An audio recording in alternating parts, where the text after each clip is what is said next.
ನಮಸ್ತೆ ವೀಕ್ಷಕರೇ.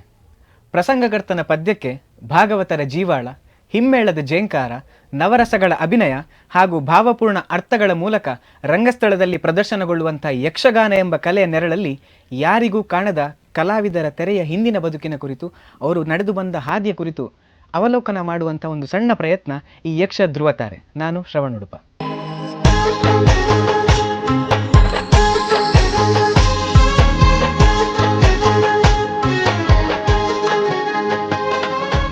ಇವತ್ತು ನಮ್ಮ ಈ ಯಕ್ಷ ಧ್ರುವ ತಾರೆಯ ಮೊದಲ ಸಂಚಿಕೆಯಲ್ಲಿ ನಮ್ಮ ಜೊತೆಗಿರುವವರು ಖ್ಯಾತ ಹಿಮ್ಮೇಳ ಕಲಾವಿದರು. ಚೆಂಡೆ ಮೊದಲನ್ನು ಮೊದಲು ಕಲಿತರು ಕೂಡ ಜಗತ್ಪ್ರಸಿದ್ಧಿ ಹೊಂದಿದ್ದು ಮಾತ್ರ ಭಾಗವತಿಕೆಯಲ್ಲಿ. ಯಕ್ಷಗಾನದ ಪರಿಸರದಲ್ಲೇ ಬೆಳೆದು ಬಂದವರು. ಅನೇಕ ಕಲಾವಿದರಿಗೆ ದಾರಿದೀಪವಾಗಿ ಮನೆ ಮಾತಾದವರು. ಬಹುಶಃ ಹೇಳ್ತಾ ಹೋದರೆ ಈ ಪಟ್ಟಿ ಮುಗಿಲಿಕ್ಕಿಲ್ವೇನು. ಇವತ್ತು ನಮ್ಮ ಜೊತೆಗಿರುವಂಥ ಖ್ಯಾತ ಭಾಗವತರು ಬೇರೆ ಯಾರೂ ಅಲ್ಲ, ವಿಶ್ವಪ್ರಸಿದ್ಧಿಯನ್ನು ಪಡೆದಂಥ ಯಕ್ಷ ಧ್ರುವ ಶ್ರೀ ಸತೀಶ್ ಶೆಟ್ಟಿ ಪಟ್ಲವರು ಇವತ್ತು ನಮ್ಮ ಜೊತೆಗಿದ್ದಾರೆ. ಅವರನ್ನು ಕಾರ್ಯಕ್ರಮಕ್ಕೆ ಸ್ವಾಗತಿಸೋಣ. ಬನ್ನಿ ಸರ್, ಕಾರ್ಯಕ್ರಮಕ್ಕೆ ಸ್ವಾಗತ. ನಮಸ್ತೆ. ನಿಮ್ಮ ಜೊತೆ ಇವತ್ತು ಬಹಳಷ್ಟು ವಿಷಯಗಳನ್ನು ಚರ್ಚೆ ಮಾಡಲಿಕ್ಕಿದೆ, ಬಹಳಷ್ಟು ವಿಷಯಗಳನ್ನು ಮಾತಾಡಲಿಕ್ಕಿದೆ. ಆದರೆ ಅದಕ್ಕೂ ಮುಂಚೆ ನಮ್ಮ ಭಾಗವತರು ನಡೆದು ಬಂದಂಥ ಹಾದಿಯನ್ನು ಮೆಲುಕು ಹಾಕುವಂಥ ಸಮಯ ಇದು. ವೀಟನ್ನು ನೋಡ್ಕೊಂಡು ಬರೋಣ ಬನ್ನಿ. ಯಕ್ಷಗಾನದಂತಹ ಪಾರಂಪರಿಕ ಕಲಾ ಪ್ರಕಾರಗಳಿಂದ ಯುವಕರು ದೂರ ಸರಿಯುತ್ತಿರುವ ಹೊತ್ತಿನಲ್ಲಿ ಗ್ರಾಮೀಣ ಪ್ರತಿಭೆಯೊಬ್ಬರು ಭಾಗವತಿಕೆ ಕ್ಷೇತ್ರದಲ್ಲಿ ಸದ್ದು ಮಾಡುತ್ತಾ ಮತ್ತೆ ಯುವಜನತೆ ಅರೆನ ಪದ್ಯ ಕೇಂದ್ರಾಂಡಲ ಆಟಗಪೋವಳು ಹೇಳುವ ಮಟ್ಟಿಗೆ ಅಪಾರ ಮೆಚ್ಚುಗೆ.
ಕ್ಷೇತ್ರದ ಪರಿಚಾರಕರಿಗೂ ಸಹ ಇದೆಲ್ಲ ಸೌಲಭ್ಯ ಸಿಗುವಂತಾಗಿದೆ.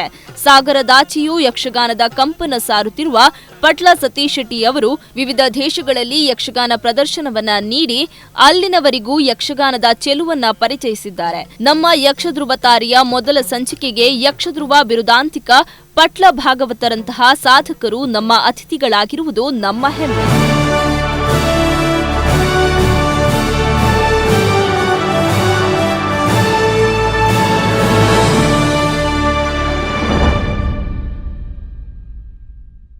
ಸಂಸ್ಕೃತಿ ಸಂಸ್ಕಾರ ಅಂತ ಹೇಳಿಕೊಂಡು ಬರಬೇಕಾದ್ರೆ ನಮ್ಮ ಬಾಲ್ಯದ ನೆನಪಾಗ್ತದೆ. ನೀವು ಹೆಚ್ಚಾಗಿ ಮಾತಾಡಬೇಕು ಅಂತಂದರೆ ಕಂಠಕ್ಕೂ ಒಂದು ಸಂಸ್ಕಾರ ಬೇಕು ಅಂತ ಹೇಳ್ತೀರಿ. ಆದರೆ ಕಂಠಕ್ಕಿಂತ ಮುಂಚೆ ಮನುಷ್ಯನಿಗೆ ಸಂಸ್ಕಾರ ಅಂತ ಸಿಗೋದು ನಮ್ಮ ಮನೆಯಿಂದ. ನಿಮ್ಮ ಬಾಲ್ಯದ ದಿನಗಳು ಹೇಗಿದ್ದು?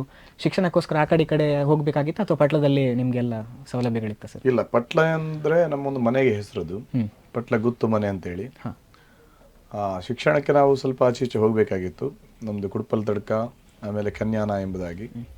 ಆದರೆ ನಮ್ಮ ಕರೋಪಾಡಿ ಗ್ರಾಮದ ಒಂದು ನಮ್ಮ ಮನೆಯ ಹೆಸರು ಪಟ್ಲ ಅಂತೇಳಿ. ಅದರಲ್ಲಿ ನಮ್ಮ ಕುಟುಂಬದ ಒಂದು 4-5 ಮನೆಗಳಿವೆ. ಆ ಪರಿಸರವೇ ಯಕ್ಷಗಾನದ ತವರೂರಾಗಿತ್ತು. ಆದ ಕಾರಣ ಆ ಸಂಸ್ಕಾರವೇ ನನ್ನ ಹುಟ್ಟಿನಿಂದ ನನಗೆ ದಾರಿದೀಪವಾಯಿತು ಅಂತ ಹೇಳಲಿಕ್ಕೆ ಬಯಸ್ತೇನೆ ನಾನು. ಸರ್, ತಾವು ಭಾಗವತಿಕೆಗೆ ಬರೋದಕ್ಕಿಂತ ಮುಂಚೆ ಸ್ವಲ್ಪ ಸಮಯ ತಮ್ಮ ನೆರೆಮನೆಯವರೊಬ್ಬರು ಮೆಕ್ಯಾನಿಕ್ ಆಗಿದ್ದರು, ಅವರ ಜೊತೆ ಸ್ವಲ್ಪ ಕಲಿತಿದ್ರಿ ಅಂತ ಕೇಳಿಪಟ್ಟೆ. ಆಮೇಲೆ ಸ್ವಲ್ಪ ಸಮಯ ಪರೂರಿನಲ್ಲಿ ಹೋಟೆಲಲ್ಲಿ ಕೂಡ ಇದ್ದವರು ಅಂತ ಕೇಳಿಪಟ್ಟೆ. ಹಾಗೆ ಬೇರೆ ಯಾವುದೆಲ್ಲ ಉದ್ಯಮದಲ್ಲಿದ್ರಿ ಸರ್ ತಾವು? ಅಲ್ಲ, ಉದ್ಯಮ ಅಂತೇಳಿ ಇಲ್ಲ, ಶಾಲೆಗೆ ಹೋಗುವಾಗ ಏನಾದರೂ ಒಂದು ಬೇಕಲ್ಲ. ಅದಕ್ಕೋಸ್ಕರ ನಾನು ಹೈಸ್ಕೂಲ್ಗೆ 9ನೇ ಕ್ಲಾಸಿಗೆ ಹೋಗುವಾಗ ನನ್ನ ನೆರೆಮನೆ ಹತ್ರ ಒಂದು ಕೃಷ್ಣ ಭಟ್ರು ಅಂತ ಹೇಳಿದ್ರು. ಅವರೀಗ ವಗೆನಾಡ ದೇವಸ್ಥಾನದ ಅರ್ಚಕರು, ಈಗ ಪೂಜೆ ಭಟ್ರು ಅವರು. ಆವಾಗ ಅವರೊಂದು ಮೆಕ್ಯಾನಿಕ್ ಆಗಿದ್ದರು.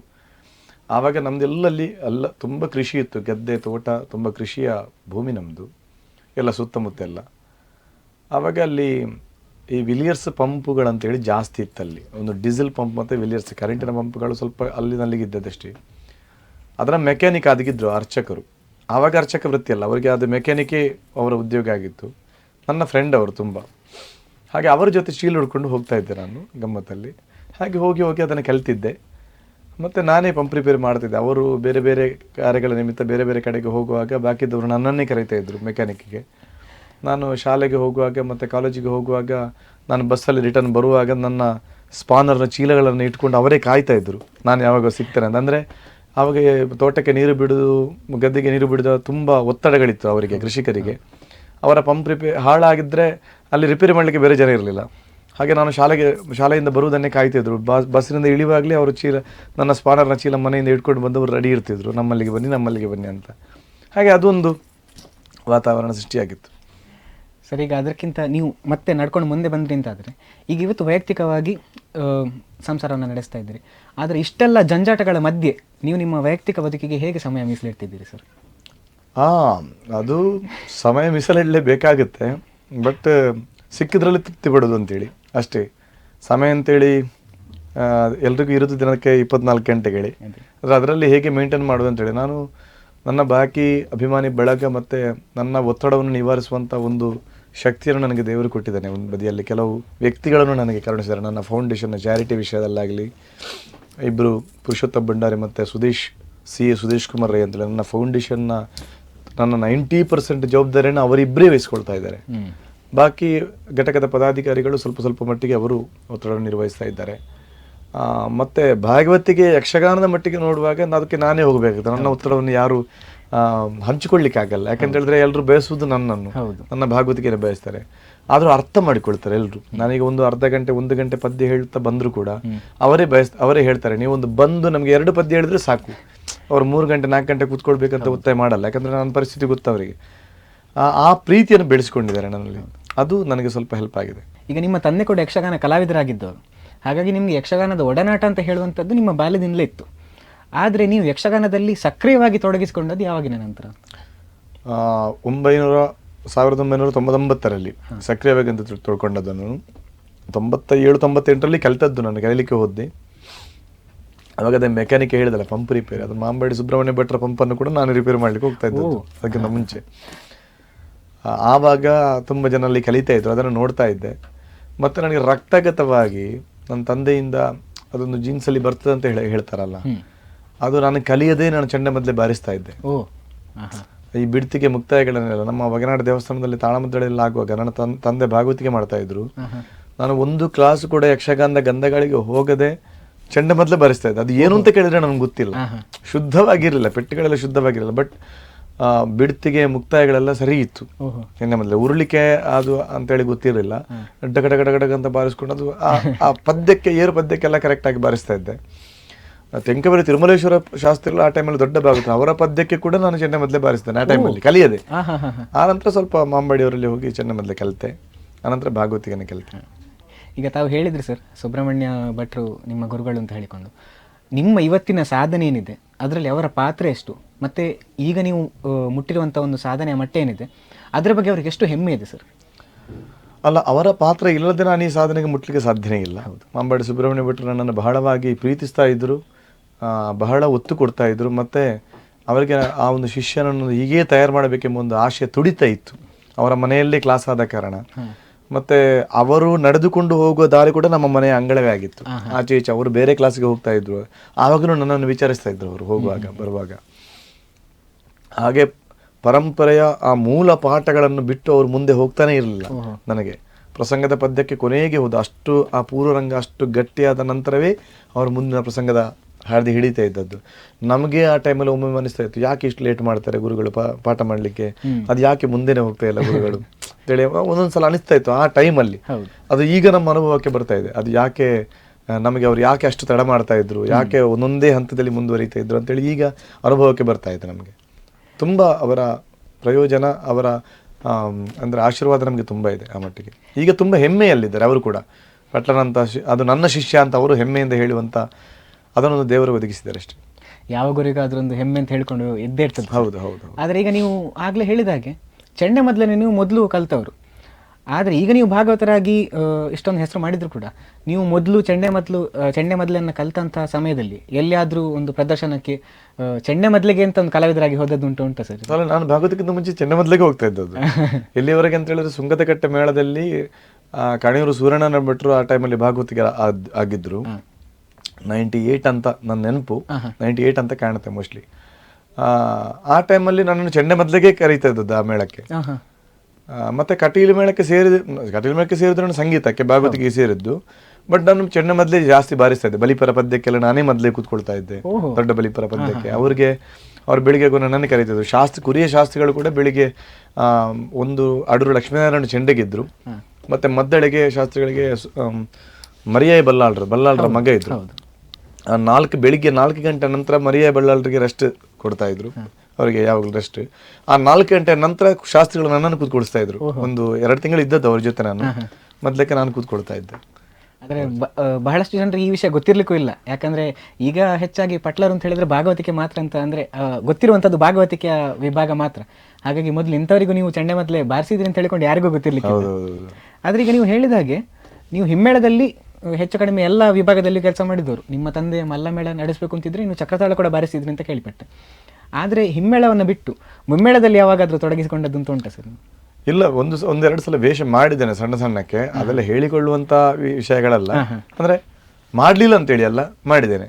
ಆದ್ರೆ ಅಷ್ಟು ನಿಖರವಾಗಿ ಅದರ ಬಗ್ಗೆ ಹೇಳಲಿಕ್ಕೆ ಕಷ್ಟ ನನಗೆ. ಸರ್, ಈಗ ನೀವು ಹುಟ್ಟಿ ಬಂದಂತ ಜಾಗ ಏನಿದೆ ಕರೋಪಾಡಿ ಗ್ರಾಮ, ಯಕ್ಷಗಾನದ ಹಿಮ್ಮೇಳದ ಮಟ್ಟಿಗೆ ಬಹಳಷ್ಟು ದೊಡ್ಡ ಕೊಡುಗೆಯನ್ನು ನೀಡಿದಂತ ಜಾಗ ಅದು. ಹಿಮ್ಮೇಳ ಮುಮ್ಮೇಳ ಎರಡರಲ್ಲೂ. ಹೌದು. ಆದ್ರೆ ನೀವೀಗ ಹಿಮ್ಮೇಳದವರು ಆದ್ರಿಂದ ಕುರಿಯ ಆಗಿರ್ಬಹುದು, ತೆಂಕಬೈಲಾಗಿರ್ಬೋದು ಅಥವಾ ಮಾಂಬಡಿ ಆಗಿರ್ಬೋದು, ಎಲ್ಲ ಜಾಗಗಳಿಂದ ಕೂಡ ಹಿಮ್ಮೇಳಕ್ಕಾಗಲಿ ಮುಮ್ಮೇಳಕ್ಕಾಗಲಿ ಬಹಳಷ್ಟು ದೊಡ್ಡ ಕೊಡುಗೆ ಸಿಕ್ಕಿದೆ. ನೀವು ಆ ಜಾಗದಿಂದ ಬಂದವರಾದ್ರಿಂದ ನೀವು ಕಲಿಬೇಕಾದ್ರೆ ಅಥವಾ ನೀವು ಎಲ್ಲಿಯಾದರೂ ಪ್ರದರ್ಶನ ಕೊಡಬೇಕು ಅಂತಂದರೆ ಅಲ್ಲಿನ ಕಲಾವಿದರೊಂದು ಯಾವ ಗುಣಮಟ್ಟವನ್ನು ಒಂದು ಸೃಷ್ಟಿ ಮಾಡಿದಾರೋ ಆ ಮಟ್ಟಕ್ಕೆ ನಾನು ಕೂಡ ಹೋಗಿ ಮುಟ್ಟಬೇಕು ಅಂತ ಹೇಳುವಂಥ ತುಡಿತ ಎಷ್ಟಿತ್ತು ನಿಮ್ಮಲ್ಲಿ ಅಂತ? ಅಲ್ಲ, ಆ ಮಟ್ಟಕ್ಕೆ ಮುಟ್ಟಬೇಕಂತ ತುಡಿತ ಇರಲಿಲ್ಲ. ನಾನು ಪ್ರಾಮಾಣಿಕವಾಗಿ ಹೇಳಬೇಕಿದ್ರೆ ಅದನ್ನು ಕಲ್ಪಿಸ್ಲಿಕ್ಕೂ ನಮಗೆ ಸಾಧ್ಯ ಇಲ್ಲ. ಯಾಕಂತ ಹೇಳಿದ್ರೆ ಕೊರಿಯ, ಪದ್ಯಾಣ, ತೆಂಕಬೈಲು, ಮಾಂಬಾಡಿ ಎನ್ನುವುದು ಆ ಮನೆತನಕ್ಕೆ ಅದು ಸರಿಸಾಟಿ ಆಗ್ಲಿಕ್ಕೆ ಇನ್ನೊಬ್ಬ ಸಾಧ್ಯ ಇಲ್ಲ. ನಾವು ಇನ್ನೊಂದು ಕೊಡುಗೆ ಏನಾದರೂ ಕೊಡ್ಬೋದು. ಮತ್ತೆ ನಾನು ಹಿಮ್ಮೇಳ ಮತ್ತೆ ಮುಮ್ಮೇಳ ಅಂತ ಯಾಕೆ ನಿಮ್ಮಲ್ಲಿ ಸ್ಪಷ್ಟವಾಗಿ ಹೇಳಿದೆ ಅಂತ ಹೇಳಿದ್ರೆ, ಕುರಿಯ ವಿಠಲ ಶಾಸ್ತ್ರಿಗಳು, ಮುಮ್ಮೇಳಕ್ಕೆ ಅದು ದೊಡ್ಡ ಕೊಡುಗೆ. ಎರಡನೇದ್ದು ನಮ್ಮ ಮಿತ್ತನಡ್ಕ ಶಾಲೆಯಲ್ಲಿ, ಕರೋಪಾಡಿ ಗ್ರಾಮದ ಮಿತ್ತನಡ್ಕ ಶಾಲೆಯಲ್ಲಿ ಈ ಸೂರ್ಯಕುಮಾರ್ ಗೋವಿಂದ ಭಟ್ರಿಂದ ಹಿಡಿದು ಕೋಳಿಯೂರು ರಾಮಚಂದ್ರರಿಂದ ಹಿಡಿದು MK ರಮೇಶಾಚಾರ್ಯ ಪ್ರತಿಯೊಬ್ಬ ಈಗ ಎಷ್ಟೆಷ್ಟೋ ಹಿರಿಯ ದೊಡ್ಡ ದೊಡ್ಡ ಕಲಾವಿದರುಗಳು ಕಲಿತದ್ದೇ ಮಿತ್ತನಡ್ಕದಲ್ಲಿ, ಕುರಿಯ ವಿಠಲ ಶಾಸ್ತ್ರಿಗಳಿಂದ. ಅವರಿಗೆಲ್ಲ ಕಲೀಲಿಕ್ಕೆ ಆದರ್ಶ ಗ್ರಾಮವೇ ನಮ್ಮ ಗ್ರಾಮದಿಂದ ಹೋಗಿ ಕಲಿತವರು ಅವರೆಲ್ಲ. ಆದ ಕಾರಣ ನಮ್ಮ ಗ್ರಾಮದ ಬಗ್ಗೆ ನಮ್ಗೆ ಎಷ್ಟು ಹೆಮ್ಮೆ. ಯಕ್ಷಗಾನದ ಏನು ದೊಡ್ಡ ದೊಡ್ಡ ಶ್ರೀಮಂತಿಕೆ ಈಗ ಇದೆಯಾ ಅದೆಲ್ಲವೂ ನಮ್ಮ ಗ್ರಾಮದಿಂದ ಕೊಡಲ್ಪಟ್ಟಂತ ಕಾಣಿಕೆ. ಹಾಗಾಗಿ ಯಕ್ಷಗಾನಕ್ಕೆ ಕರೋಪಾಡಿ ಗ್ರಾಮದಷ್ಟು ಒಂದು ಕೊಡುಗೆ ಕೊಡ್ಲಿಕ್ಕೆ ಇನ್ನೊಂದು ಗ್ರಾಮ ಸಾಧ್ಯ ಇಲ್ಲ. ಆ ಮಟ್ಟಕ್ಕಾದ್ರ ಕೊಡುಗೆ ಅನ್ನೋದು ಕೊಟ್ಟು 100%. ಈಗ ನೀವು ಗ್ರಾಮಗಳನ್ನು ಹೇಳಬೇಕು ಅಂತಾದರೆ ಪದ್ಯಾಣ ಹೇಳುವಂಥ ವಿಷಯ ಬಂತು. ಈಗ ಪದ್ಯಾಣ ಭಾಗವತರಾಗಿರ್ಬೋದು ಅಥವಾ ಅಮ್ಮಣ್ಣಯರಾಗಿರ್ಬೋದು, ಇವರ ಭಾಗವತಿಕೆಯಲ್ಲಿ ಪ್ರೇಕ್ಷಕರಿಗೂ ಕೂಡ ಒಂದು ರಾಗದ ಬಳಕೆಯ ಬಗ್ಗೆ ಒಂದು ಬೆಳಕು ಚೆಲ್ಲಲಿಕ್ಕೆ ಪ್ರಾರಂಭ ಆಯಿತು. ಹಾಗಾಗಿ ತಾವು ಕಲಿಯುವಂಥ ಸಮಯದಲ್ಲಿ ಇವರ ರಾಗ ಆಯ್ಕೆಗಳೇನಿತ್ತು, ಅದರಿಂದ ತಮಗೇನಾದರೂ ಸ್ಫೂರ್ತಿ ಸಿಕ್ಕಿದ್ದು ಅಂತಿದೆಯಾ ಸರ್? 100%. ನಾವೀಗ ಕಲಿಬೇಕಿದ್ರೆ ಅಂಥದ್ದನ್ನೆಲ್ಲ ಕೇಳಿಯೇ ಮುಂದುವರಿಬೇಕಾಗತ್ತೆ. ಮತ್ತು ರಾಗಗಳ ಬಳಕೆ, ಈಗ ರಾಗವನ್ನು ಕಲಿಯೋದು ದೊಡ್ಡ ವಿಷಯ ಅಲ್ಲ. ಈಗ ಸಾಮಾಜಿಕ ಜಾಲತಾಣದಲ್ಲಿ ಎಷ್ಟು ರಾಗಗಳು ಎಲ್ಲಿ ಸಿಕ್ಕುತ್ತೆ ಅದು ವಿಷಯ ಬೇರೆ. ರಾಗಗಳನ್ನು ಹೇಗೆ ಬಳಕೆ ಮಾಡಬೇಕು, ಎಲ್ಲಿ ಬಳಕೆ ಮಾಡಬೇಕು, ಯಾವುದಕ್ಕೆ ಬಳಕೆ ಮಾಡಬೇಕು ಎನ್ನುವುದು ಮುಖ್ಯ ಆಗಿರುತ್ತೆ. ರಾಗಗಳನ್ನು ಕಲಿಯುವುದು ದೊಡ್ಡ ವಿಚಾರ ಅಲ್ಲ. ಆ ರಾಗ ಅಲ್ಲಿಗೆ ಸೂಟೇಬಲಾ, ಆ ರಾಗಕ್ಕೆ, ಆ ಭಾವನೆಗೆ ಆ ರಾಗ ಸೂಟ್ ಆಗುತ್ತಾ, ಆ ವೇಷಕ್ಕೆ ಅದು ಬೇಕಾ, ಆ ಪಾತ್ರಕ್ಕೆ ಅದು ಆ ರಾಗ ಸೂಟ ಆಗುತ್ತಾ, ಇದನ್ನೆಲ್ಲ ಕಲ್ಪಿಸಬೇಕು. ಈಗ ರಾಗ ಗೊತ್ತಿದ್ದ ಕೂಡಲೇ ಆ ರಾಗವನ್ನು ಹೋಗಿ ಹಾಕುವುದೇ, ಹಾಗಾಗಲ್ಲ. ಯಕ್ಷಗಾನದ ವಿಚಾರವೇ ಬೇರೆ. ಈಗ ಬಲಿಪರಂತ ಭಾಗವತರಿಗೆ ಅಂದರೆ ರಾತ್ರಿ 8:30-9 ಗಂಟೆಗೆ ಅವರ ಪದ್ಯಕ್ಕೆ ಕೂತ್ರೆ ಬೆಳಗಿನವರೆಗೆ ಪದ್ಯ ಹೇಳ್ತಾ ಇದ್ರು. ಕೇವಲ ಒಂದು 20-22 ರಾಗಗಳು ಗೊತ್ತಿದ್ದದ್ದು. ಅದಕ್ಕೆ ರಾಗಗಳಂತಲೇ ಹೇಳ್ತೇ ಇರಲಿಲ್ಲ ಅವರು ಮಟ್ಟು ಅಂತ ಹೇಳ್ತಾ ಇದ್ರು. ಅದರಲ್ಲೇ ಬೆಳಗ್ಗೆ ಮಾಡ್ತಾ ಇದ್ರು. ಎಷ್ಟು ಪ್ರೇಕ್ಷಕರು ಪ್ರೀತಿಸ್ತಾ ಇದ್ರು ಅಂದ್ರೆ ಆ ಗಾಂಭೀರ್ಯತೆ ಬೇಕಾದಲ್ಲಿ. ಕುರಿಯ ಶಾಸ್ತ್ರಗಳಲ್ಲಿ ಹೋಗಿ ಕೇಳಿ ಅವರಿಗೆ, ಅದು ಯಾವಾಗ ಗುರುಗಳೇ ಅದು ಯಾವ ರಾಗ ಹೇಳಿದಂದ್ರೆ ರಾಗ ಯಾವುದಂತ ಗೊತ್ತಿಲ್ಲ ಅವರಿಗೆ. ಯಾವ್ದು ಅವು ಮತ್ತೆ ನನಗೆ ಏನ್ರೆ ಬಲ್ಲಿ ಬಾಲೆ ಯಾವ ಆ ಪಾತ್ರಗೂ ಅನುಗುಣವಾದ ಅಂಕ್ಲಿಗೆ ಆಟೋಮೆಟಿಕ್ ಬರ್ಪುಂಡಲ್ಪ ರಾಗ, ಅವರು ಹೇಳುವ ಕ್ರಮಗಳೇ ಹಾಗೆ. ಈಗೆಲ್ಲ ರಾಗಗಳ ಶುದ್ಧತೆ ಆಗಿದೆ, ಅದು ಬೇಡ ಅಂತ ಕೇಳಿದ್ರೆ ಬೇಕು. ಈಗಿನ ಕಾಲಕ್ಕೆ ರಾಗಗಳ ಶುದ್ಧತೆ ಬೇಕು, ರಾಗವನ್ನು ಕಲಿಲೇಬೇಕು. ಆದರೆ ಯಕ್ಷಗಾನಕ್ಕೆ ಎಷ್ಟು ಸೂಟೇಬಲ್, ಎಲ್ಲಿಗೆ ಯಾವುದನ್ನು ಬೆಳೆಸಬೇಕು. ಈಗ ತುಂಬ ಜನ ಭಾಗವತರುಗಳಿಗೆ ಎಷ್ಟೋ ಜನ ಇದ್ದಾರೆ, ಯಂಗ್ಸ್ಟರ್ಸ್ಗಳು ಕೂಡ ಇದ್ದಾರೆ, ತುಂಬ ಜನ ಇದ್ದಾರೆ. ಕೊರತೆ ಇದು. ನಿಮಗೆ ಯಾವ ಸಾಹಿತ್ಯ, ಯಾವ ತಾಳ, ಯಾವ ಪಾತ್ರಕ್ಕೆ ಯಾವ ಲಯದಲ್ಲಿ ಹೇಳಬೇಕು, ಹೇಗೆ ಹೇಳಬೇಕು, ಯಾವ ರಾಗವನ್ನು ಬಳಸಬೇಕು, ಇದು ಪ್ರೇಕ್ಷಕರಲ್ಲೂ ಅದನ್ನು ಗಮನಿಸುವ ಕೊರತೆ ಇದೆ. ಕಲಾವಿದರಲ್ಲಂತೂ 99% ಇದೆ. 99% ಇದೆ. ಇದು ನೋವಿನ ಸಂಗತಿ. ಈ ನಾವು ಹಿರಿಯವರು ನಮ್ಮನ್ನು ನೋಡಿ ಕೂಡ ಹಿರಿಯವರು ಬೇಸರ ಮಾಡ್ತಾ ಇದ್ರು. ನಾವು ಅದನ್ನು ಹಾಗೆ ಹೇಳಿದ್ನ, ಹೀಗೆ ಹೇಳಿದ್ನ ಅಂತೇಳಿ ಮೊದಲನವರು ಬೇಸರ ಮಾಡ್ತಾ ಇದ್ರು. ನಮಗೆ ಈಗ ಅದನ್ನು ನೋಡುವಾಗ ನಮಗೂ ಬೇಸರ ಆಗುತ್ತೆ. ಹೌದು, ಅದು ಅಂತ ವಿಷಯ ಹೌದು ಅಂತ ಬಳಕೆ ಮಾಡುವಾಗ. ಈಗ ನೀವು ಶಾಸ್ತ್ರೀಯವಾಗಿ ಸಂಗೀತವನ್ನು ಕಲ್ತವ್ರು, ಕರ್ನಾಟಕ ಇರ್ಬೋದು, ಹಿಂದೂಸ್ತಾನಿ ಇರ್ಬೋದು, ಎರಡನ್ನ ಕಲ್ತವ್ರು. ನೀವು ಆಗಲೇ ಹೇಳಿದ ಹಾಗೆ ಕಲ್ತ್ರೆ ನಿಮಗೆ ರಾಗಗಳ ಬಗ್ಗೆ ತಿಳುವಳಿಕೆ ಬರ್ತದೆ. ಆದರೆ ಯಾವ ರಾಗವನ್ನು ಯಾವಾಗ ಬಳಸಬೇಕು ಅಂತ ಹೇಳೋ ಬಗ್ಗೆ ತಿಳುವಳಿಕೆ ನನ್ನ ಪ್ರಕಾರ ರಂಗದಲ್ಲಿದ್ದೇ ಬರಬೇಕು. ಅಲ್ಲ, ಅದು ರಂಗದಲ್ಲಿದ್ದೇ ಬರಬೇಕು. ರಂಗದ ಅನುಭವ ಎನ್ನುವುದು ಬೇರೆಯೇ. ನಾವು ಪೌರಾಣಿಕ ಪ್ರಸಂಗಗಳ ದೊಡ್ಡ ದೊಡ್ಡ ಕಲಾವಿದಗಳ ಒಡನಾಟದಲ್ಲಿ ನಾವು ಬೆಳೆದ್ರೆ ಮಾತ್ರ ಅದು ನಮಗೆ ಬರಲಿಕ್ಕೆ, ಶುದ್ಧವಾಗಿ ಬರಲಿಕ್ಕೆ ಸಾಧ್ಯ. ನಾವೀಗ ಒಂದು ಧರಣಿ ಪಾಲಕ ಕೇಳು ಎಂಬ ಪೀಠಿಗೆ ಒಂದು ಪದ್ಯ, ಅಥವಾ ಮುದದಿಂದ ನಿನ್ನ, ಫಾರ್ ಎಕ್ಸಾಂಪಲ್ ಮುದದಿಂದ ಅಂತ ಇಟ್ಕೊಳ್ಳುವ, ನಮ್ಮ ಪೂರ್ವರಂಗದ ಮೊದಲಿನ ಬಾಲಪಾಠದ ಪದ್ಯಗಳು. ಅದುವೇ ಸರಿಯಾಗದೆ ನೀವು ಧರಣಿ ಪಾಲಕ ಕೇಳು ಪದ್ಯ ಹೇಗೆ ಹೇಳ್ತೀರಿ? ನಿಜ. ಯೂಟ್ಯೂಬಲ್ಲಿ ಕೇಳಿ ಹೇಳ್ಬೋದು, ಅದು ದೊಡ್ಡ ವಿಷಯ ಅಲ್ಲ. ಈಗ ಧರಣಿ ಪಾಲಕ ಕೇಳು ಪದ್ಯ ಹೇಗೆ ಅಂತ ಇನ್ನೊಬ್ಬ ಯೂಟ್ಯೂಬಲ್ಲಿ ಕಲಿತು ಹಾಗೇ ಹೋಗಿ ನಾಳೆ ಒಬ್ಬ ಹೇಳ್ತಾನೆ, ಅದನ್ನೇ ಪ್ರಸಂಗದಲ್ಲಿ ಹೇಳಲಿಕ್ಕೆ ಸಾಧ್ಯನಾ? ಈಗ ಆಗ್ತಾ ಇರೋದು ಅದು. ಈಗ ಕೊರತೆ ಆಗೋದು ಅಲ್ಲಿ. ಯಾವ ಅಕ್ಷರ ತಾಳದ ಯಾವ ಭಾಗಕ್ಕೆ ಕೂತ್ಕೊಳ್ಬೇಕು, ಯಾವ ಛಂದಸ್ಸು ಒಂದು ತಾಳದ ಆವರ್ತದಲ್ಲಿ ಎಷ್ಟು ಛಂದಸ್ಸಿನ ಎಷ್ಟು ಮಾತ್ರೆ ಅಕ್ಷರ ಕೂತ್ಕೊಳ್ಬೇಕು, ಇದರಲ್ಲಿ ನಿಖರತೆ ಇದೆ. ಈಗ ತಾಳ ಸರಿ ಇದೆ, ಪದ್ಯ ಕೇಳಲಿಕ್ಕೂ ಚೆನ್ನಾಗಿದೆ, ರಾಗವೂ ಸರಿ ಇದೆ. ಸಾಹಿತ್ಯಕ್ಕೂ ಪದ್ಯಕ್ಕೂ ತಾಳಕ್ಕೂ ಸಂಬಂಧವೇ ಇಲ್ಲ. ಹೌದು, ನಾನು ಕಂಪ್ಲೇಂಟ್ ಕೊಟ್ಟದ್ದಲ್ಲ, ಇದು ಅನುಭವಿಸಿ ಬರಬೇಕು ಅಂತ. ಇದು ತಿರುಗಾಟದ ಅನುಭವದಲ್ಲೇ ಬರಬೇಕು. ಭಾಗವತಿಕೆ ಎನ್ನುವುದು ಮೊದಲಿನ ಕಾಲದಲ್ಲಿ ಭಾಗವತಿಕೆಗೆ ಶ್ರೇಷ್ಠ ಸ್ಥಾನ ಕೊಟ್ಟದ್ದು ಯಾಕೆ? ಈಗ ನೀವು ಹೇಳಿದ್ರಿ ನಿಮಗೆ ಚೆನ್ನ ಮೊದಲೇ ಗೊತ್ತುಂಟು, ನೀವು ವೇಷ ಹಾಕಿದ್ದೀರಿ, ನೀವು ಮೊದಲು ಹೋಗಿ ಚೆನ್ನ ಮೊದಲೇ ಕಲಿತದ್ದು, ನಿಮ್ಮ ತಂದೆ ಕಲಿತ, ನೀವು ಹೇಳಿದ್ರಿ. ಒಬ್ಬ ಭಾಗವತನಾದವನಿಗೆ, ಒಬ್ಬ ಮೇಳದ ಹಾಸ್ಯಗಾರನಿಗೆ, ಈ ಎರಡು ಹಾಸ್ಯಗಾರನಿಗೆ ಭಾಗವತನ ಸ್ಥಾನ ಯಾಕೆ ಕೊಟ್ಟದ್ದು? ಅದಕ್ಕೆ ಎಲ್ಲ ವಿಭಾಗದಲ್ಲಿ ಅವ ಸಮರ್ಥನಾಗಿದ್ದರೆ ಮಾತ್ರ ಅದೊಂದು ಪ್ರಧಾನ ಭಾಗವತ ಎಂಬುದಾಗಿ ಆಗುವುದು. ಒಬ್ಬ ಹಾಸ್ಯಗಾರನಿಗೂ ಹಾಗೆ ಮೇಳದ ಸರ್ವಾಂಗೀಣ ವಿಷಯಗಳ ಬಗ್ಗೆ ಅರಿವಿರಬೇಕು. ಅವ ಮೇಳದ ಹಾಸ್ಯಗಾರ. ಈಗ ನೋಡ, ಒಂದು ಮೇಳದಲ್ಲಿ ತೋರಿಸಿ ನೀವು, ಒಂದು ಭಾಗವತರನ್ನು ತೋರಿಸಿ ನೀವು, ಭಾಗವತನಾದವನಿಗೆ ವೇಷ ಮಾಡಿ ಗೊತ್ತಬೇಕು, ಯಾವ ವೇಷವನ್ನು ಯಾರು ಮಾಡಲಿಕ್ಕೆ ಅರ್ಹತೆ ಎಂದು ಗೊತ್ತಬೇಕು, ಚೆನ್ನ ಮೊದಲ ಬಗ್ಗೆ ಜ್ಞಾನ ಇರಬೇಕು, ಪ್ರತಿ ಒಂದು ವಿಭಾಗದ ಬಗ್ಗೆ ಕೂಡ ಜ್ಞಾನ ಇರಬೇಕು. ನಾವೀಗ ಫಾರ್ ಎಕ್ಸಾಂಪಲ್ ಆಗಿ ನಾನು ಇಲ್ಲಿ ಕೂತು ಧೈರ್ಯವಾಗಿ ಹೇಳ್ಬೋದು ಅಂತ ಹೇಳಿದ್ರೆ, ಎರಡೇ ಹೆಸರು ನಾನು ಕಂಡ ಹಾಗೆ, 2 ಜನ ಕೂಡ ಈಗ ಇಲ್ಲ, ನನಗೆ ಗೊತ್ತಿರುವ ಹಾಗೆ ತೆಂಕುತಿಟ್ಟಲ್ಲಿ ಬಡಗಿನಾಚರಣೆ ಕೈ ಹಾಕುವುದಿಲ್ಲ, ತೆಂಕಿನಲ್ಲಿ ಇದ್ದದ್ದು 2 ಹೆಸರು. ಒಂದು ಬಲಿಪನಾರಾಯಣ ಭಾಗವತರು, ಒಂದು ಬೊಟ್ಟಿಗೆರೆ ಪುರುಷೋತ್ತಮ ಪೂಜ್ಯರು. ಇದು ಎರಡೇ. ಯಾವ ವಿಭಾಗ ಛಂದಸ್ಸಿನ ಬಗ್ಗೆ ಕೇಳಿ, ತಾಳದ ಬಗ್ಗೆ ಕೇಳಿ, ವೇಷದ ಬಗ್ಗೆ ಕೇಳಿ, ಪೌರಾಣಿಕ ಮಾಹಿತಿಯ ಬಗ್ಗೆ ಕೇಳಿ, ರಂಗದ ನಡೆಯ ಬಗ್ಗೆ ಕೇಳಿ, ಏನೇ ಕೇಳಿ, ಯಾವ ವಿಚಾರದ ಬಗ್ಗೆ ನೀವು ಅವರಲ್ಲಿ ಮಾತಾಡಿ, ಅವರಿಗೆ ಅದರ ಬಗ್ಗೆ ಗೊತ್ತಿದೆ. ಆದ ಕಾರಣ ಅವರು ಭಾಗವತರು. ಕೇವಲ ಭಾಗವತಿಕೆಯನ್ನು ಕಲಿಯುವುದು ಮಾತ್ರ ಅಲ್ಲ, ಒಬ್ಬ ಪ್ರಧಾನ ಭಾಗವತ ಆಗುವಲ್ಲಿ ಅವರ ಪ್ರಯತ್ನ ಇರಬೇಕು ಅಂತ ಹೇಳುವಂಥದ್ದು. 100% ಖಂಡಿತ. ಈಗ ನಮಗೆ ಕಾರ್ಯಕ್ರಮಗಳು ಸಿಗ್ತದೆ ಎನ್ನುವ ಕೂಡಲೇ ಮೊಬೈಲಲ್ಲಿ ಹರಿದಾಡಿ ಆಯಿತು, ಒಂದು ಪದ್ಯ ಆಯಿತು, ಅವನು ಚಂದ ಹೇಳ್ತಾನೆ, ಪದ್ಯ ಚಂದ ಹೇಳ್ತಾನೆ, ಹೌದು, ಎರಡು ಮಾತಿಲ್ಲ ಅದಕ್ಕೆ. ಕೆಲವು ವಿಚಾರದಲ್ಲಿ ಚಂದ ಹೇಳುವುದಕ್ಕೆ ನಮ್ಮ ಆಕ್ಷೇಪ ಅಲ್ಲ. ಏನು ಚಂದ, ಆ ಪ್ರಜ್ಞೆ ಬರಬೇಕು. ಪೌರಾಣಿಕದಲ್ಲಿ ಯಾವುದು, ಆ ಪ್ರಸಂಗದ ನಡೆ ಏನು, ಅದನ್ನು ಕಲಿಬೇಕು ಅಂತ ನಾನು ಹೇಳುದು. ಅವರ ಬಗ್ಗೆ ಕಂಪ್ಲೇಂಟ್ ಕೊಟ್ಟದ್ದಲ್ಲ, ಅದನ್ನು ಕಲಿತು ಬರಬೇಕು. ನಮಗೆ ನೋವುದ, ನಾವು ಒಂದು ಬಲಿಪರಂತ ಭಾಗವತರ, ಹೊಳ್ಳರ, ಅಮ್ಮಣ್ಣಯ್ಯರಂತ ಭಾಗವತರ ಹತ್ರ ನಾವು ಕೂತ್ಕೊಳ್ಳಿಕ್ಕೆ ಹೆದರ್ತಾ ಇದ್ದೀವಿ. ಈಗಿನ ಮಕ್ಕಳು ನಮ್ಮ ಹತ್ರ ಬಂದು ನೇರವಾಗಿ ಕೂತ್ಕೊಳ್ತಾರೆ, ಅವರೊಟ್ಟಿಗೆ ಒಂದು ದೊಂದು ಹಾಕಿ ಅಂತ ಅವರೇ ಬೇಕಾದ್ರೆ ಹೇಳ್ತಾರೆ. ಪರಿಸ್ಥಿತಿ ಆ ಮಟ್ಟಕ್ಕೆ ಬಂದಿದೆ. ನಮ್ಮಿಂದ ಏನು ಮಾಡ್ಲಿಕ್ಕೆ ಸಾಧ್ಯ ಇಲ್ಲ. ಅಂದ್ರೆ ನಾನು ಹೇಳುದು, ಬನ್ನಿ, ನಾವು ಸಂತೋಷ. ನಾವೀಗ ಅಂತ ಮಕ್ಕಳನ್ನ ನಾವು ಉತ್ತೇಜಿಸ್ಲಿಕ್ಕೆ ನಾವು ಕಾರ್ಯಕ್ರಮಗಳನ್ನು ಮಾಡ್ತಾ ಇದ್ದೇವೆ. ನಮಗೆ ಸಂತೋಷ ಇದೆ. ಬಟ್ ಕಲೀರಿ. ನೀವು ಕಲಿತದ್ದೇ ಅಲ್ಲ, ಅದು ವ್ಯಾಪ್ತಿ ಸಾಗರಕ್ಕೆ ಆಳ ಅಗಲಗಳಿಲ್ಲ. ಆದ ಕಾರಣ ಕಲಿತು ಬನ್ನಿ. ನಾವು ಅದರಲ್ಲಿ ಎಷ್ಟೋ ಪೆಟ್ಟು ತಿಂದು ಎಷ್ಟೆಷ್ಟೋ ಭಾಗವತಗಳ ಚೀಲವನ್ನು ಇಟ್ಕೊಂಡು ಹೋಗಿ ಅವರ ಸೇವೆಗಳನ್ನು ಮಾಡಿ ಎಷ್ಟು ವರ್ಷದಿಂದ ಅದರಲ್ಲಿ ಕಲಿತು ಬಲಿಪನಾರಾಯಣ ಭಾಗವತರು, ಕುರಿಯ, ಬೊಟ್ಟಿಗೆರೆ, ಇಂಥ ಮತ್ತೆ ಪೆರುವಾಯಿ ನಾರಾಯಣ ಭಟ್ರು, ಇಂಥವರ ಜೊತೆ ಎಲ್ಲ ಪಳಗಿ ನಾವು ಮೇಲೆ ಬಂದವರು. ಈಗಿನ ಹಾಗೆ ಯೂಟ್ಯೂಬ್ ನೋಡಿ ನಾವು ಭಾಗವತರಾದ್ದಲ್ಲ. ಅದರ ಹಿಂದೆ ಅಷ್ಟು ಶ್ರಮ ಇದೆ.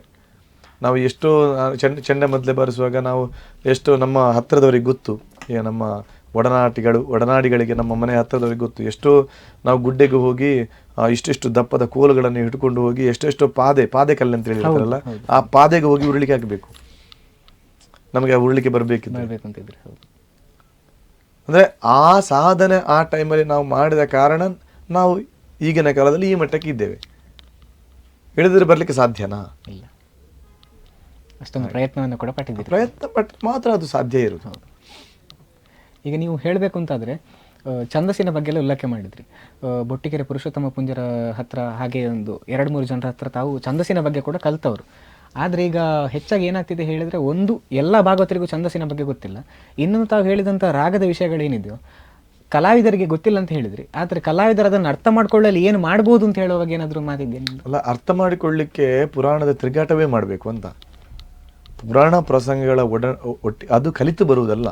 ಈಗ ನನಗೆ ಮಾಂಬಾಡಿಯವರು ನಾನು ಕೇಳುವಾಗಲೂ, ಗುರುಗಳೇ ಈ ಪದ್ಯವನ್ನು ಹೀಗೆ ಹೇಳ್ಬೋದ, ನಾನು ಸತೀಶ ಒಂಜಿ ಎಡ್ಡೆ ಭಾಗವತನೊಟ್ಟಿಗೆ ತಿರುಗಾಟ ಬಂದ್ಬಿಡು, ಒಂಜಿ ಮೇಳಗೆ ಸೇರುಡು, ಒಂದು ಮಾತ ಇಂಕ್ಲೆ ಪಂಡನೆಲ್ಲ ಬರ್ಪುಜಿ ನಿಕ್ಲೆ ಅಂಚ ಬರ್ಪುನ ವಿಷಯ. ನನ್ನ ಗುರುಗಳು ನನಗೆ ಹೇಳ್ತಾ ಇದ್ದದ್ದು ಪಾಠಾದಿ. ಅವರು ಆ ತಿರುಗಾಟ ಮಾಡಿ ಅವರ ಜೊತೆ ಒಡನಾಡಿಗಳಾಗಿ ಇದ್ದುಕೊಂಡು ಎಲ್ಲ ತುಂಬ ಪ್ರಸಂಗಗಳನ್ನು ಆಡಿಸಿ ಅದು ತನ್ನಷ್ಟಕ್ಕೆ ತನ್ನಿಂತಾನೆ ಬರಬೇಕಷ್ಟೇ ಹೊರತು ಅದನ್ನು ಹೇಳಿಕೊಟ್ಟು ಬರುವಂಥದ್ದಲ್ಲ. ಒಂದು ಪದ್ಯವನ್ನು ಹೀಗೆ ಹೇಳುವಂತೇಳಿ ಹೇಳ್ಬೋದು, ನಾಳೆ ಅದೇ ವೇಷವನ್ನು ಮತ್ತೊಬ್ಬ ಮಾಡ್ತಾನೆ. ಅದು ವೇಷಕ್ಕಾಗಿ ಕೊಡುವುದಾ ವ್ಯಕ್ತಿಗಾಗಿ ಕೊಡುವುದು ಅಂತ ಕೇಳಿದ್ರೆ ಎರಡೂ ಹೌದು. ಎರಡನ್ನೂ ನಾವು ನೋಡ್ಬೇಕಾಗತ್ತೆ. ಅಲ್ಲಿ ಅದರ ಸಮತೋಲನವನ್ನು ನೀವು ಹೇಗೆ ನೋಡ್ತೀರಿ, ಅದಕ್ಕೆ ಭಾಗವತ ಅಂತ ಹೆಸರು ಅಂತ. ಈಗ ಭಾಗವತರ ಜಾಗಟಕ್ಕೆ ಕೈ ಮುಗಿದು ರಂಗ ಪ್ರವೇಶ ವೇಷಧಾರಿಗಳು ಮಾಡ್ತಾರೆ, ಅಥವಾ ಪ್ರತಿಯೊಬ್ಬರು ಮಾಡ್ತಾರೆ. ಈಗ ಚಂಡಮದ್ದಳೆಯವರಾಗ್ಲಿ ಪ್ರಧಾನ ಸ್ಥಾನ ಎಲ್ಲವನ್ನು ಸುಧಾರಿಸಿಕೊಂಡು ಹೋಗುವ ಅಂತ. ಒಬ್ಬರಿಗೆ ಸ್ವಲ್ಪ ನಾಟ್ಯ ಗೊತ್ತಿಲ್ಲ, ಒಂದು ಸ್ವಲ್ಪ ಏನಾದರೂ ಆರೋಗ್ಯದಲ್ಲಿ ವ್ಯತ್ಯಾಸ ಇದೆ, ಅದನ್ನು ಭಾಗವತ ನೋಡಿಕೊಂಡಲ್ಲಿ ಹೊಂದಾಣಿಕೆ ಮಾಡಬೇಕಾಗತ್ತೆ. ಹೌದು.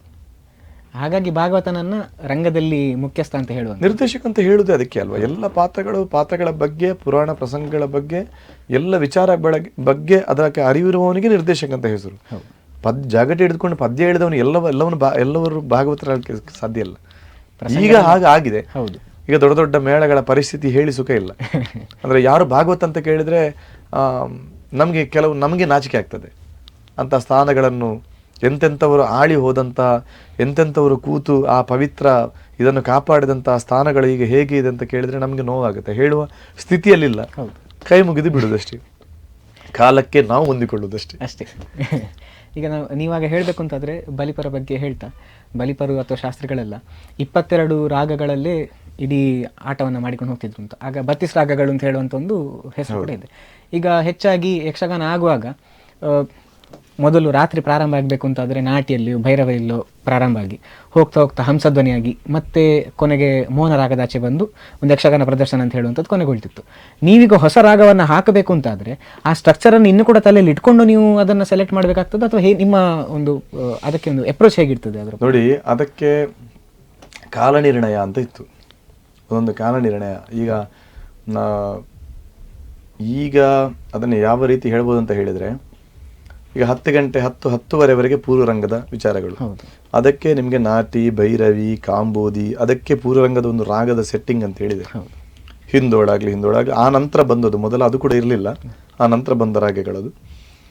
ಹೀಗೆ ಮಾಯಾಗಾರುಣ್ಯ ಪದ್ಯ ಅದು ತೋಡಿಯಲ್ಲಿ ಅಥವಾ ಕಲ್ಯಾಣಿಯಲ್ಲೇ ಹೇಳಬೇಕಂತ ಇದ್ದದ್ದು. ಈಗ ಶುದ್ಧ ಸಾವಿರಿ ಕೂಡ ಹಾಕ್ತಾರೆ, ಏನು ಮಾಡ್ಲಿಕ್ಕೆ ಆಗೋದಿಲ್ಲ ನಮಗೆ. ಚಿಕ್ಕ ಪ್ರಾಯದ ಬಾಲಚಂದ್ರ ಅದು ಕಾಂಬೋದಿ ರಾಗವೇ, ಕಾಂಬೋದಿಯಲ್ಲೇ ಹಾಡಬೇಕು. ಈಗ ಕಾಪಿಯಲ್ಲೂ ತಗೊಂಡು ನಾವು ಹಾಡೋದನ್ನು ಕೇಳ್ತಾ ಇದ್ದೇವೆ. ಅದು ನಮ್ಮ ಪ್ರಾರಬ್ಧ ಅಂತ ಹೇಳಬೇಕು, ಏನು ಅಂತ ಹೇಳಬೇಕು ನಮ್ಗೆ ಗೊತ್ತಿಲ್ಲ. ಅಂದರೆ ಕೆಲವದಕ್ಕೆ ನಿರ್ಣಯ ಎಂಬುದಾಗಿತ್ತು. ಗಜಮುಖ ರಾಣಿನ ಪದ್ಯ ಅದು ಫೀಲ್ ಅಂದರೆ ಫೀಲ್ ರಾಗದಲ್ಲೇ ಹೇಳಬೇಕು ಅದನ್ನು. ಅದು ಒಂದು ನಮಗೆ ರಾಗಗಳು ಗಟ್ಟಿಯಾಗಲಿಕ್ಕೂ ಒಂದು ದೊಡ್ಡ ಒಂದು ಬೆನ್ನೆಲುಬು. ಇಂಥ ರಾಗಗಳು ಇಂಥ ಹೊತ್ತಿಗೆ ಹಾಡಬೇಕಂತ ನಾನು ಕೆಲವು ಸಲ ತಪ್ಪಿ ಕೆಲವೊಂದು ರಾಗಗಳು ನಮಗೆ ಬಂದಿದ್ದಕ್ಕೆ ನಾನು ರಂಗದಿಂದ ಕೆಳಗಿಳಿಸಿದ್ದಾರೆ ನಮ್ಮ ಸೀನಿಯರ್ ಭಾಗವತಗಳು. ಶಾಸ್ತ್ರಿಗಳೆಲ್ಲ ಓಡಿ ಜಪಡಲ್ಲ ಏನಂತೇಳಿ ತುಂಬಾ ಸಲ ನಾನು ಕೆಳಗಿಳಿಸಿದೆ. ಅಂದ್ರೆ ಅಷ್ಟು ಸ್ಟ್ರಿಕ್ಟ್ ಇತ್ತು ಆ ಟೈಮಲ್ಲಿ. ನಾವು 12 ಗಂಟೆ ಒಳಗೆ ಒಂದು ಶಿವರಂಜನಿ ರಾಗ ನಾನು ಹಾಕಿದ್ದಕ್ಕೆ ನನ್ನನ್ನು ಶಾಸ್ತ್ರಿಗಳು ಇಳಿಸಿದ್ದಾರೆ ಬಂದು ಜಪಡಲ್ಲ ಹಾಗೆ ಪ್ರಜ್ಞೊಂದಿಗೆ ನಾಯಕ ಅಂತ. ಅಂದ್ರೆ ಅದು ಪಾಠ ನಮ್ಗೆ ಅಂತ. ಅಷ್ಟು ಹೆದರಿಕೆ ಇತ್ತು, ಅಷ್ಟು ಕಂಡೀಷನ್ ಇತ್ತು ಅವಾಗೆಲ್ಲ ನಮ್ಗೆ ಕಲೀಲಿಕ್ಕೆ. ಮತ್ತೆ ಬೆಳಗ್ಗಿನವರೆಗೆ ಅಲ್ಲಿ ಹಿಂದೆ ಹೀಗೆ ಕೂತ್ಕೊಳ್ಬೇಕು, ಒಂದು ಶಾಲು ಹೊದ್ದುಕೊಂಡು ಬೆಳಗ್ಗಿನವರೆಗೆ ನಿದ್ದೆ ಕೂಡ ಕಣ್ಣು ಮುಚ್ಚಲಿಕ್ಕೆ ಇಲ್ಲ, ಕಣ್ಣು ಮುಚ್ಚಲಿಕ್ಕೆ ಬಿಡ್ಲಿಕ್ಕೆ ಇಲ್ಲ. ಅಷ್ಟು ಕಷ್ಟಪಟ್ಟು ಅದನ್ನು ಕಾಣಿಸ್ತಾರೆ ಅವರು. ಇಡೀ ಪುರಾಣ ಪ್ರಸಂಗವನ್ನು ನೋಡಬೇಕು ಅಂತ ಆ ರಾಗ ನಿರ್ಣಯ, ಕಾಲ ನಿರ್ಣಯ ಎಲ್ಲ ಹಾಗೆ ಇತ್ತು. ಆ ನಂತರ ಹಂಸಧ್ವನಿ ಎಲ್ಲ ಮೊದಲೆಲ್ಲ ನಮ್ಮಲ್ಲಿ ಗಂಟೆಗಳಿರಲಿಲ್ಲ. ಬಲಿಪ್ಪರು ಪದ್ಯ ಹೇಳುವಾಗ ಒಂದು ಆರಬಿ ರಾಗ ಹಾಕಿದ್ರು ಅಂತ ಹೇಳಿದ್ರೆ ಗಂಟೆ ನೋಡ್ಬೇಕಾಗಿಲ್ಲ, ಅದು 3 ಗಂಟೆ ಆಯ್ತು ಅಂತ ಹೇಳಿ ಲೆಕ್ಕ. ದೂರದ ಮನೆಯಲ್ಲಿ ಮಲಗಿದ್ದವ ಕೂಡ ಬಲಿಪೇರಿನ ಆರಬಿ ಬರ್ತನ್ರಿ, 3 ಗಂಟೆ ಅಂತೇಳಿ ಹೇಳುವಂತ ಕಾಲ ಇತ್ತು. ಆ ರಾಗಗಳಿಗೆ ಕೂಡ ಅಂತ ನಿರ್ಣಯಗಳಿತ್ತು. ಈಗ ಹಂಸಧ್ವನಿ, ಆರಬಿ, ಮೋಹನ. ಹಂಸಧ್ವನಿ 2 ಗಂಟೆಗೆ, 12 ಗಂಟೆ ಅಂದ್ರೆ ಇಂಥದ್ದೇ ರಾಗಗಳು. 2 ಗಂಟೆಗೆ ಹಂಸಧ್ವನಿ, 3 ಗಂಟೆಗೆ ಆರಬಿ, 4 ಗಂಟೆಗೆ ಮೋಹನ, ಈ ರೀತಿ ಎಲ್ಲ ಇತ್ತು. ಹೌದಪ್ಪ, ಹೌದೇ. ಆ ರಾಗಗಳಿಗೆ ನಿರ್ಣಯಗಳಂತ ಇತ್ತು. ಈಗ ಕಾರ್ಯಕ್ರಮಗಳಿಗೆ ನಿರ್ಣಯ ಇಲ್ಲ, ಎಷ್ಟು ಹೊತ್ತಿಗೆ ಅಂತೇಳಿ. ಮತ್ತೆ ರಾಗ ಹೇಳಿಗೆ ಎಲ್ಲಿ ನಿರ್ಣಯ? ಈಗ ಪ್ರಸಂಗದಲ್ಲಿ ಆಗುವಂಥದ್ದು ಬೇರೆ, ಆದರೆ ಪೂರ್ವರಂಗದಲ್ಲಿ ಕೂಡ ಆಗುವಂಥ ರಾಗ ಬದಲಾವಣೆ ಅದು ಯಕ್ಷಗಾನಕ್ಕೆ ಒಳ್ಳೆ ಬೆಳವಣಿಗೆ ಅಂತ ನಿಮಗೆ ಕಾಣ್ತದ? ಒಳ್ಳೆಯ ಬೆಳವಣಿಗೆ ಅಲ್ಲ, ಖಂಡಿತ ಅಲ್ಲ ಒಳ್ಳೆಯ ಬೆಳವಣಿಗೆ. ಅದು ರಾಗಗಳ ಘನಸ್ಥಿಕೆ ಎಂಬುದಾಗಿ ಒಂದಿದೆ ಅಲ್ಲ. ಈಗ ನನಗೆಷ್ಟು ಗೊತ್ತುಂಟು ಎಂಬುದು ಮುಖ್ಯ ಅಲ್ಲ ಅಲ್ಲಿ, ಅದಕ್ಕೆ ಎಷ್ಟು ಬೇಕು ಅಂತ.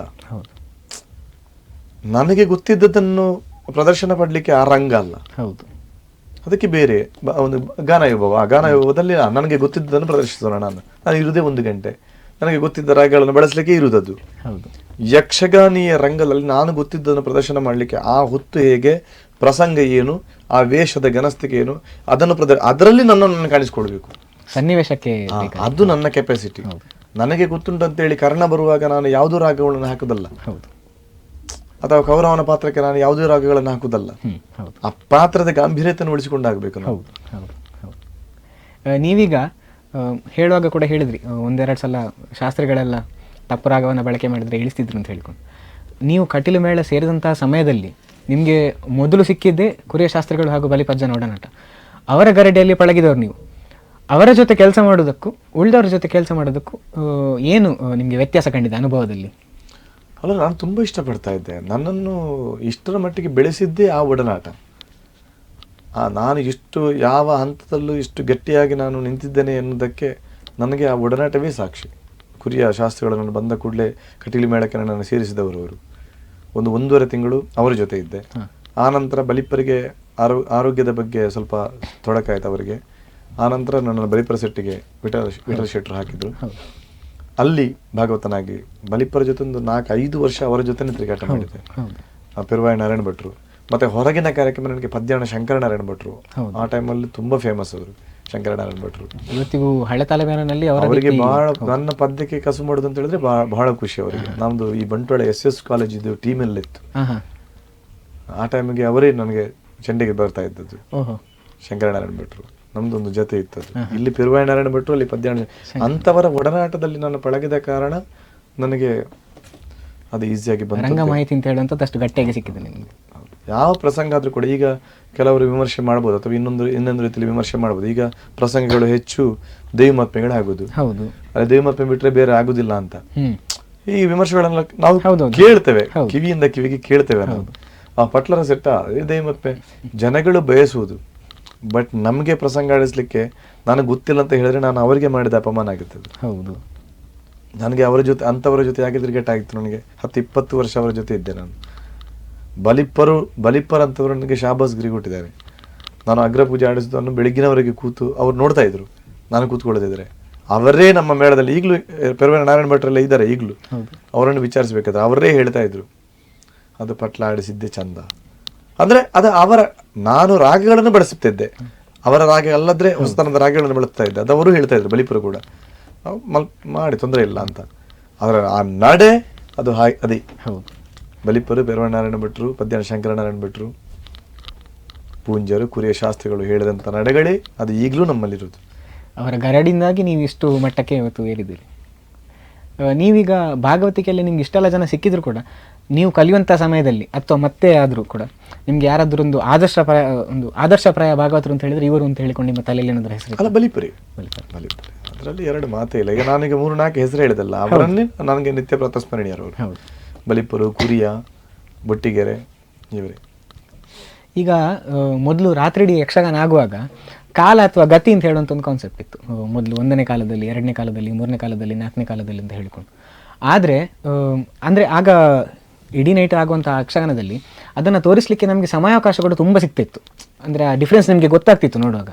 ಈಗ ಕಾಲಮಿತಿ ಅಂತ ಹೇಳುವಾಗ ಇಡೀ ಯಕ್ಷಗಾನವನ್ನು ಅಷ್ಟು ಸಣ್ಣ ಸಮಯದಲ್ಲಿ ತೋರಿಸಬೇಕು ಅಂತಾದರೆ ಈ ಕಾಲದ ಅಥವಾ ಗತ್ಯ ಕಾನ್ಸೆಪ್ಟನ್ನು ಈಗ ಕೂಡ ನಾವು ಪ್ರೇಕ್ಷಕರಿಗೆ ಗೊತ್ತಾಗುವ ಹಾಗೆ ನಾವು ಪ್ರದರ್ಶಿಸ್ಲಿಕ್ಕೆ ಆಗ್ತದಾ? ಅದರ ಸಾಧ್ಯತೆಗಳು ಹೇಗಿದೆ ಅಂತ ಹೇಳಿ ತುಂಬ ಇದೆ, ಬಳಸಿಕೊಳ್ಳೋದ್ರಲ್ಲಿ ಇರೋದಷ್ಟೇ, ಇಲ್ಲ ಅಂತೇಳಿ ಹೇಳಲಿಕ್ಕೆ ಆಗಲ್ಲ.